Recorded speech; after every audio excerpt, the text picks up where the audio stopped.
Buenas noches. El Pleno del Congreso suspendió 120 días sin goce de haber a Zenaida Uribe y a Julio Gagó. Los casos son conocidos, de modo que no los vamos a detallar. Simplemente comentar que el Congreso no está apañando entonces los casos criticables desde el punto de vista ético, sino que está sancionando a sus propios congresistas. Y eso está bien. Cuando el Congreso hace algo correcto, pues hay que decirlo también. No todo es negativo. Mientras tanto, se está debatiendo la ley, proyecto de ley universitaria, que esperemos no llegue a buen puerto, porque es una ley intervencionista.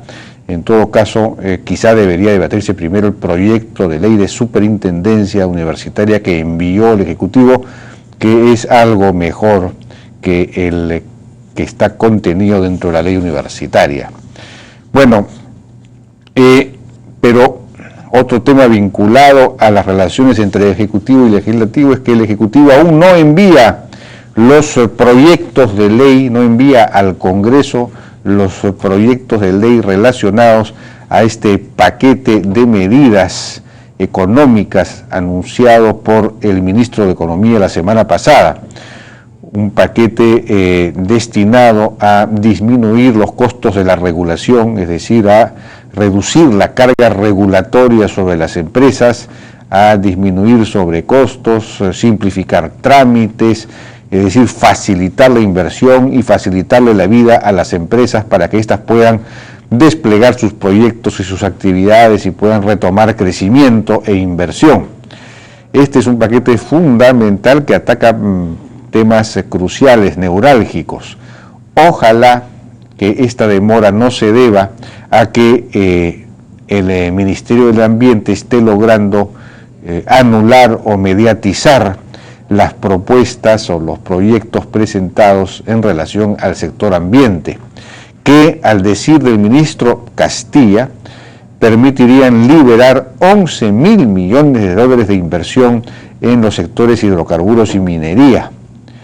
Esperemos que eso pues no se frustre, que las medidas que se proponían, suponemos que también incluían la disminución de los altísimos niveles de estándares de calidad ambiental, ECAS, por ejemplo, para el aire, que hacían inviable la inversión en refinerías y todo lo demás, que todo eso se haya rectificado y no sea, digamos, no sea rechazado o rebatido por el Ministerio del Ambiente.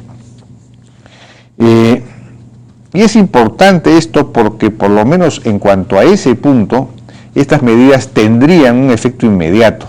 Se ha dicho ayer en este programa y hemos leído también en el periódico que este paquete, digamos, tendría un efecto reactivador de la economía recién el 2015. Quizás muchas de las medidas sí, pero por lo menos estas que hemos mencionado tendrían un efecto, un impacto inmediato, porque hay muchos proyectos mineros y en el sector hidrocarburos, petroleros, y en otros sectores también, que están aguantados por la regulación, por la falta de aprobación de permisos ambientales o por, en fin, trabas que existen y que serían eliminadas con estos proyectos de ley, con estos decretos que van a salir.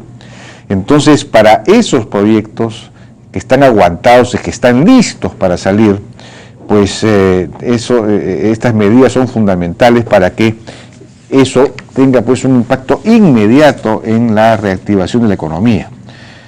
Bueno, y hablando de el tema, la explicación que se ha dado de que es el sector externo, la desaceleración de la economía mundial, la que impacta internamente, hay que decir que esto se aplica efectivamente a algunos países. Chile, por ejemplo, mantiene, según los informes que hemos leído, su desaceleración. La economía chilena creció 2.3% en el mes de abril, nosotros hemos crecido 2.1%. Pero en cambio Colombia, que está en la misma economía mundial, espera un crecimiento robusto del 5.7% en el primer trimestre de este año, 5.7%, es decir, claramente mayor que el peruano. Colombia no se está desacelerando, Habría que preguntarse por qué, incluso pese a las elecciones que ha habido ahí. Y claro, las razones tienen que ver con el hecho de que ahí no se ha, implantado un conjunto de regulaciones en los últimos años que han terminado por ahogar o asfixiar a la actividad privada, y más bien la actividad petrolera, la inversión petrolera ha venido creciendo sostenidamente en los últimos 8 años por lo menos, gracias al nuevo modelo, el nuevo esquema que permite y facilita la inversión petrolera, que es algo que está siendo planteado acá por el libro blanco del petróleo, presentado por la Sociedad Nacional de Hidrocarburos, cuya presidenta es Beatriz Merino, que están pidiendo que se adecúen las normas que hay en Colombia que facilitan y no entorpecen o traban la inversión como ocurre acá. Bueno, vamos a estar ahora con el general de la policía en situación de retiro, Guillermo Arteta, que es candidato a la alcaldía de Lima por la Alianza para el Progreso, este partido de César Acuña.